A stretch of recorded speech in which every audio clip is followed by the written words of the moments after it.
É um prazer ter você conosco.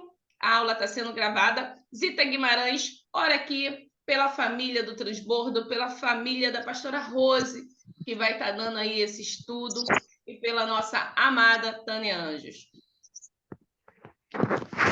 A paz a todos. Pai, em nome de Jesus, Senhor, nesta manhã, Pai, eu quero vir a Ti, Senhor, te agradecer, Pai, por mais um dia que o Senhor nos deu. Obrigada, Senhor, por esse momento. Obrigada, Senhor, por essa ferramenta, Senhor, que o Senhor nos deu, para nós aprendermos mais da Tua palavra, Senhor. Pai, nesse momento, te apresento, Senhor, a vida da nossa pastora Rose Ferraz. Senhor, que está aqui, que se dispõe, Pai, com a sabedoria que o Senhor tem dado para ela. Pai, que nessa manhã, Senhor, ela venha a cada dia receber, Senhor, tua paz, o teu refrigério, a sabedoria, o entendimento que o Senhor tem dado para ela, e ela tem passado para nós, Pai. E eu só tenho a te agradecer, porque isso é o Senhor que tem feito, isso é o Senhor que faz, Pai, em nossas vidas.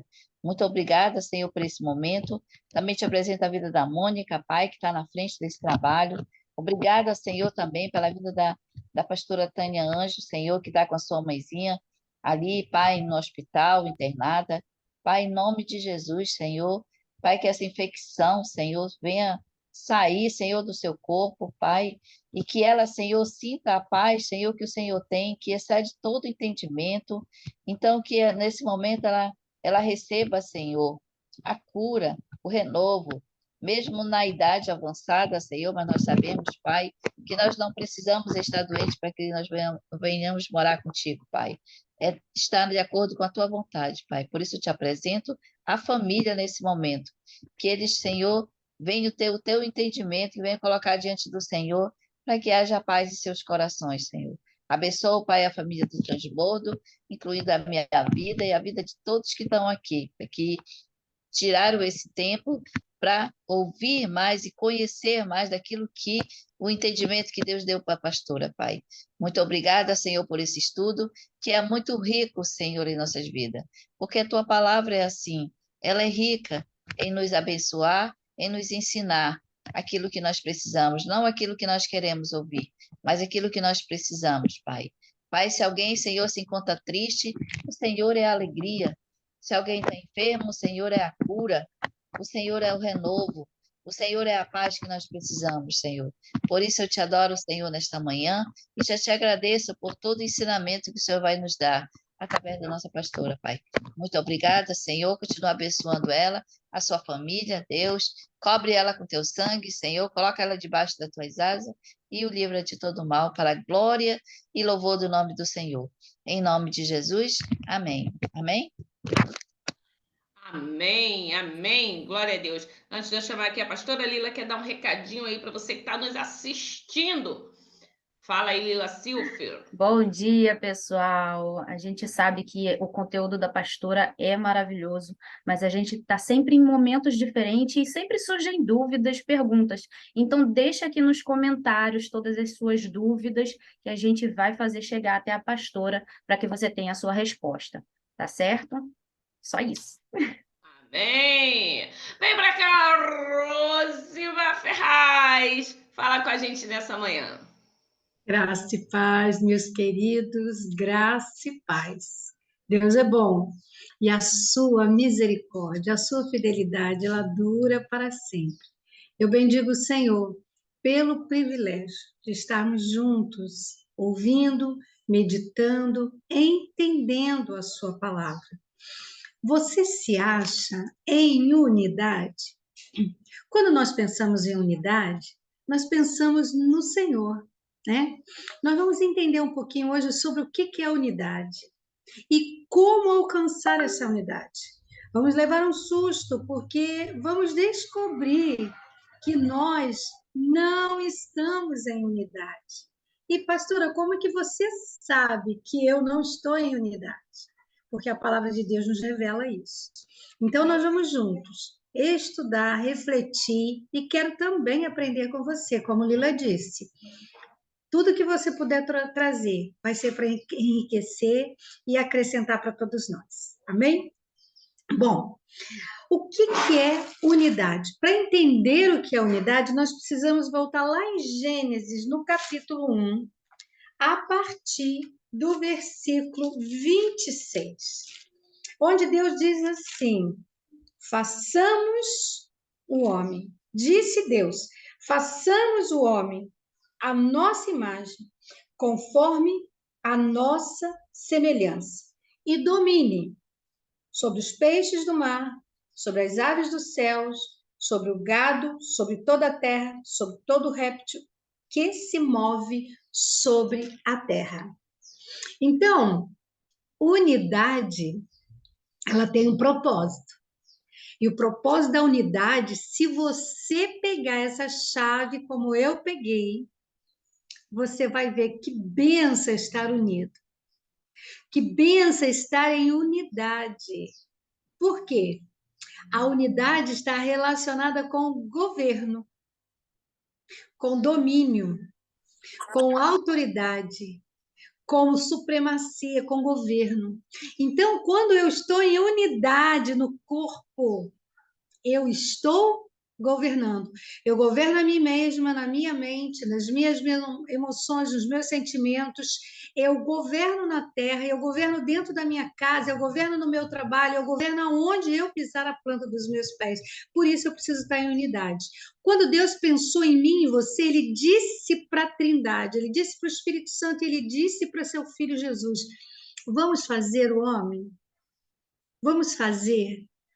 Então, ele entra em concordância, ele entra em unidade com esse homem. E ele diz assim: eu quero ser um com ele. Então, nós vamos fazer esse homem em duas vertentes. Ele vai ter imagem e ele vai ter semelhança. Nem toda imagem ela é semelhante a algo. Então, a imagem e semelhança significa com a mesma essência. A mesma essência do Pai, a mesma essência do Filho, a mesma essência do Espírito. E entre os três não há divergência. Entre os três há uma unidade profunda. E por que Satanás quer tirar-nos do foco da unidade? Porque se você não tiver em unidade, você não governa. Você passa a ser governado. Se você não estiver em unidade, você perde o deleite de ser filho. Você perde o deleite da paternidade. Você perde a leveza de entrar na casa do Pai e ter direito a todas as coisas. Então, a unidade ela é a ponte. Guarda isso no seu coração. A unidade com o meu irmão é a ponte para o governo em todas as áreas. Por que eu tenho que estar unido com meu irmão? Por que eu não posso ter unidade com o Pai, com o Filho e com o Espírito Santo e não ter unidade com a Mônica? Porque a minha unidade com a Mônica é a extensão do reino de Deus na terra. E nisto conhecerão que sois meus discípulos, se amardes uns aos outros. E não é amar de boca, é amar incondicionalmente como Jesus nos amou, né? Nós estamos lendo um livro chamado Até que eles sejam um, Até que todos sejam um, de Francis Chay, que ele diz que o cristianismo é a igreja, é o povo mais dividido da terra. Não é dividido em denominações, é dividido em sentimento. É dividido porque não olha o pecador como digno de receber a graça. É dividido porque acha que a sua doutrina, a sua forma de adorar é melhor do que a do outro. É dividido porque acha que no céu vai ter um pedacinho metodista, assembleiano, vai ter um pedacinho pentecostal, um pedacinho tradicional, e não vai ser assim. Apocalipse diz que todos estarão em um único coração, adorando em espírito e em verdade na eternidade. Então, eu não posso ser aquele que divide. Tenho que ser aquele que une, que media. E desde que eu cheguei aqui, se vocês olharem todos os meus stories, meus feeds, tudo que eu tenho dito, eu tenho falado de unidade o tempo todo. Simples assim. Porque cristianismo é simplicidade. Não tem inventação de moda, não tem que interpretar nada, não tem que fazer exegese de nada, tem que simplesmente crer e aceitar.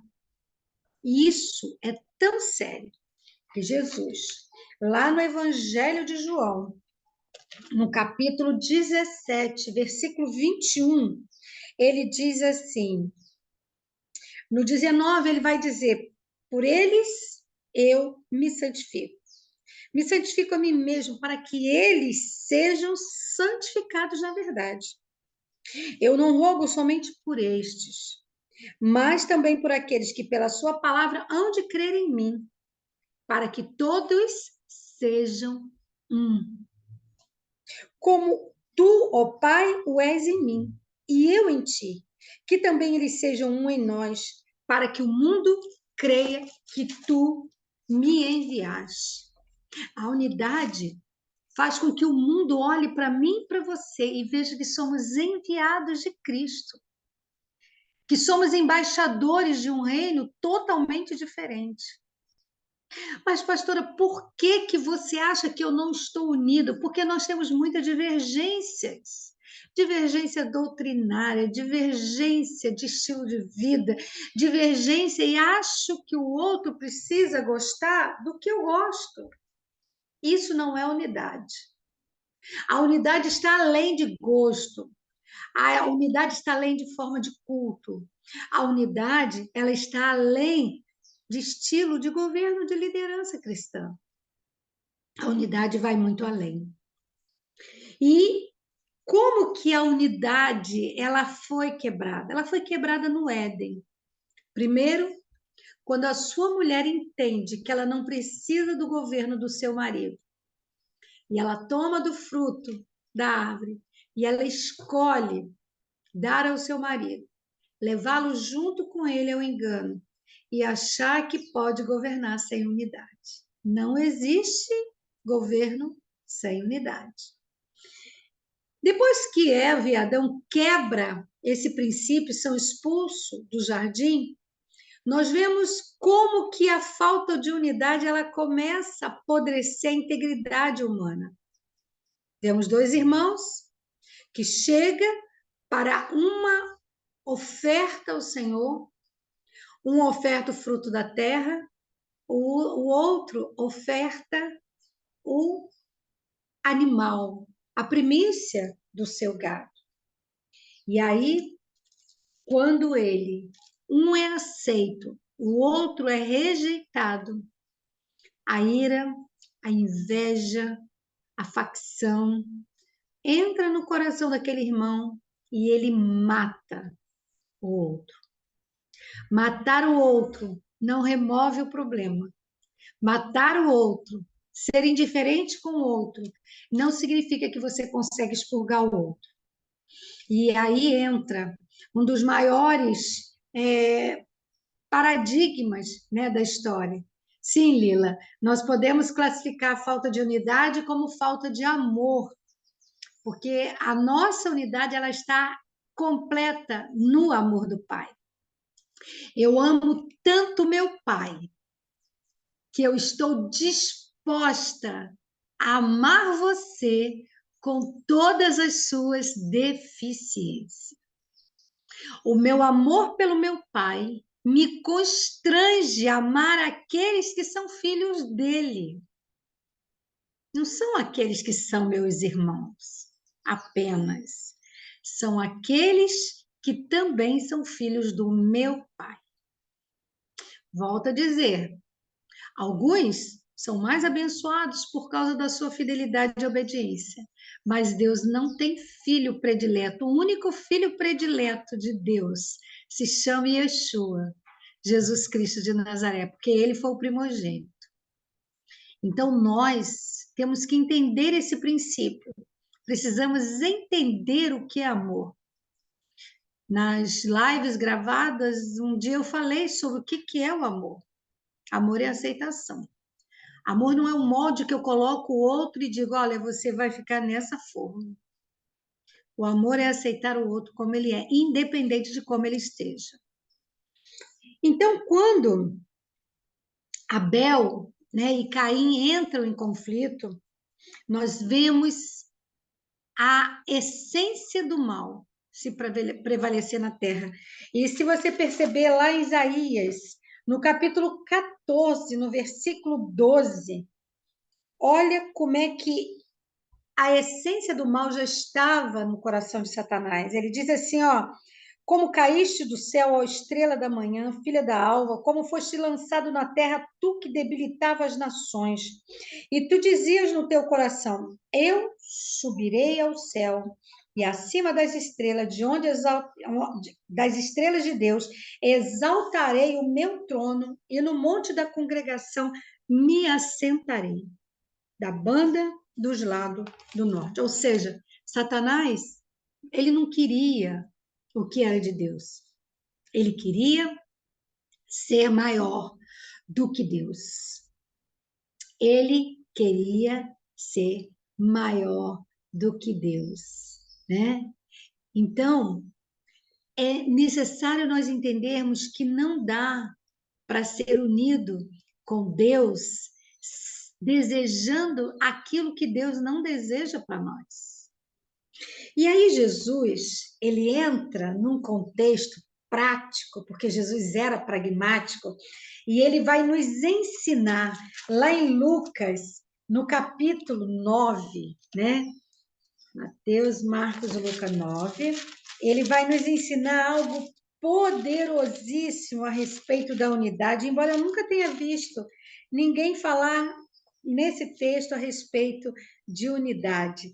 Olha o que ele fala para nós no capítulo 9, versículo 23. E diziam a todos: se alguém quer vir após mim, negue-se a si mesmo e tome cada dia a sua cruz e siga-me. Porque qualquer que quiser salvar a sua vida, perdê-la-á. Mas qualquer que por amor de mim perder a sua vida, salvará. Porque que aproveita o homem granjear o mundo todo, perdendo-se ou prejudicando a si mesmo. Ou seja, há um princípio na unidade. Qual é o princípio da unidade? Negar a si mesmo. Mas o que é negar a si mesmo? É negar essa natureza humana nossa, do dá, é meu, eu tenho razão, eu sou aquela que precisa ser reconhecida, eu sou aquela que tenho a razão o tempo todo. Isso é negar-se a si mesmo. Mas não significa que a gente vai viver de amores, né? Eu te amo, eu te perdoo, mas eu não, muitas vezes vai ser impossível a convivência por causa de posicionamentos diferentes. Mas isso não significa que eu vou te excluir do meu coração, das minhas orações, de ser alvo do meu amor. Por isso que nós temos muita dificuldade com perdão e com unidade, porque nós confundimos e achamos que precisamos estar 100% se relacionando. E muitas vezes não vai ser possível. Muitas vezes não vai ser possível, né? Então, nós precisamos entender que o egoísmo e a unidade não podem habitar no mesmo espaço. Ou eu amo, ou eu odeio. Só que somos hipócritas em reconhecer que nós odiamos. Odiamos quando não aceitamos o outro e queremos que o outro aceite o nosso posicionamento. Vimos isso claramente na política. Várias pessoas falaram para mim, mas a senhora não vai se posicionar como uma pessoa de direita? Eu falei assim, não precisa. Aqueles que olham para mim sabem do meu posicionamento. Eu não preciso contender com aqueles meus irmãos que não pensam como eu. Eu não preciso arrumar confusão com aqueles que estão momentaneamente, transitoriamente focados num assunto que vai passar. Querido, as coisas deste mundo vão passar, acredita em mim. Passará os céus e a terra, mas a palavra do Senhor não passará. Ela permanecerá para sempre. Né? E aí Jesus vem e diz para nós em Mateus, no capítulo 6, olha que lindo, Jesus faz essa colocação para nós em Mateus, no capítulo 6, versículo 33. E a multidão... Não é o 33. 6, 33, mas eu vou achar aqui. O texto diz assim: buscai, pois, o reino de Deus, e as demais coisas vos serão acrescentadas. Buscai, pois, o reino de Deus, e as demais coisas vos serão acrescentadas. O que é o reino de Deus a não ser a unidade? O evangelho do reino vai ser pregado em todos os confins da terra. E quando todas as pessoas entenderem quem é Jesus, entrarem em unidade, então virá o fim. Olha que importância a unidade. Eu preciso estar em unidade com você, para que o reino de Deus se manifeste e venha sobre a face da terra. Isso é unidade, né? Mas por que que nós não conseguimos alcançar a unidade? Por causa de uma coisa bem pequena, mas muito significativa, que acontece todos os dias, porque eu já fui, eu já experimentei essa coisa, e eu sofri muito por causa dela. A religiosidade. Eu era Marta, eu queria servir a Jesus, eu não queria adorar Jesus, eu queria trabalhar para Jesus, eu não queria trabalhar com Jesus. E foi muito doloroso chegar a essa constatação, descobrir como o meu coração era rebelde. E eu achava, e o religioso, ele não quer só trabalhar, ele quer ajuda no trabalho. Ó, eu estou fazendo, mas eu quero que você faça comigo. Eu estou aqui labutando, mas eu estou sozinha, eu quero que você venha para cá junto comigo. Ele não aceita fazer sozinho. Então, o problema da religiosidade é que ela é impositiva. Ela impõe ao outro o seu conceito, o seu argumento. E quando eu aboli a minha religiosidade, os meus ritos, os métodos para ser boa cristã, quando eu simplesmente aceitar amar e, sobretudo, aceitar o amor do Pai por mim, eu aceitarei o outro como alvo desse mesmo amor do Pai. Eu vou olhar o outro também como irmão. Por que Jesus ensinou sobre a parábola do filho pródigo? A parábola do filho pródigo deixa muito claro que o irmão não aceitou que aquele outro irmão que pecou fosse amado porque pecou. A parábola do filho pródigo nos ensina um senso de justiça humana que quebra a unidade. O nosso senso de justiça humana quebra a unidade, quebra qualquer base de referência cristã em nós, nos faz rigoroso, nos volta para a lei, olho por olho, dente por dente. Me fez mal, eu dou o troco. Nosso excesso de sinceridade faz com que saiamos ferindo todos à nossa volta. E isso aconteceu na política. Muitas igrejas se dividiram, muitas famílias se dividiram. Eu cuido de pacientes que até hoje estão de mal com seus entes queridos, porque um se posicionou para A e o outro se posicionou para B. Quando, na verdade, independente de quem governe o Brasil, nós somos um. Nós somos um. Se não formos um, não podemos ser chamados de cristão. Quando é que eu quebro isso? Como eu quebro isso? De que forma eu mudo isso? E aí eu quero deixar um último texto que quebranta muito o meu coração quando eu leio esse texto, que está lá em Apocalipse, no capítulo 2, no versículo do 1 ao 4, que diz assim: escreve ao anjo da igreja que está em Éfeso. Isto diz aquele que tem na sua destra as 7 estrelas, que anda no meio dos 7 castiçais de ouro. Eu sei as tuas obras. Rose, eu sei as tuas obras. Mônica, eu sei as tuas obras. Zita, eu sei as tuas obras. Dona Odete, eu sei as tuas obras.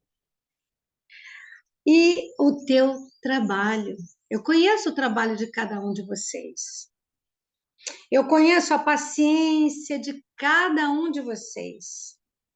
E que não pode sofrer os maus. Puseste à prova os que se dizem ser apóstolos e não são. Tu achastes mentirosos.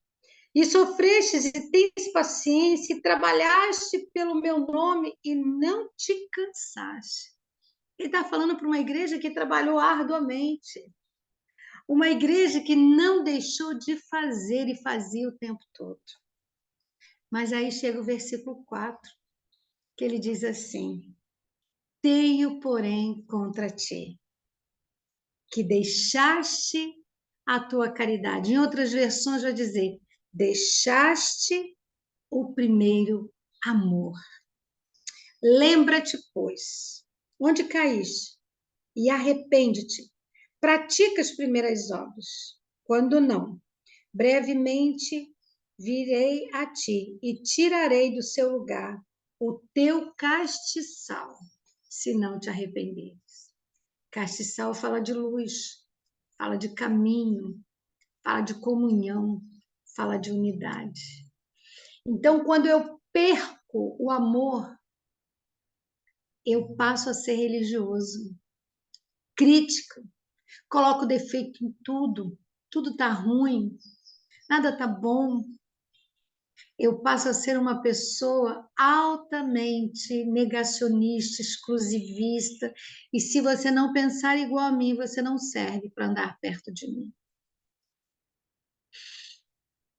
Isso é doloroso demais. Se você se sentiu triste agora, imagine o Espírito Santo, que geme com gemidos inexprimíveis. O Espírito Santo não quer apenas o nosso amor. Ele quer que nós desejemos o seu amor. E quando eu me sinto amado, não tem como eu me indispor com você. Eu sou tão amada, eu sou tão senhora de quem eu sou, de quem é o meu pai, que eu olho para os meus irmãos com misericórdia. Eu já não quero contender, eu já não quero apartar, eu não quero fazer facção, eu já não quero mais fazer grupos, eu só quero a unidade. E quando nós conhecemos o Pai, conhecemos o Filho e conhecemos o Espírito Santo, aí sim, eu chego na unidade da fé. E a unidade da fé é algo tão poderoso que a unidade da fé quebra qualquer crise existencial. A unidade da fé era o desejo do apóstolo Paulo para a igreja daquela época. A unidade da fé é quando eu e você podemos nos juntar e dizer assim: o que nos une é maior do que aquilo que nos separa. Será que você hoje pode olhar os teus irmãos que pensam diferente de você e dizer para ele assim: olha, o que nos une é maior do que aquilo que nos separa, né? O apóstolo Paulo, eu estou buscando aqui em Efésios 4, eu acho que é Efésios 4, sim, que ele vai dizer assim: olha, rogo-vos, pois eu, o prisioneiro do Senhor, que andeis como é digno da vocação com que foste chamado, com toda humildade e mansidão, com longanimidade, suportando-vos uns aos outros.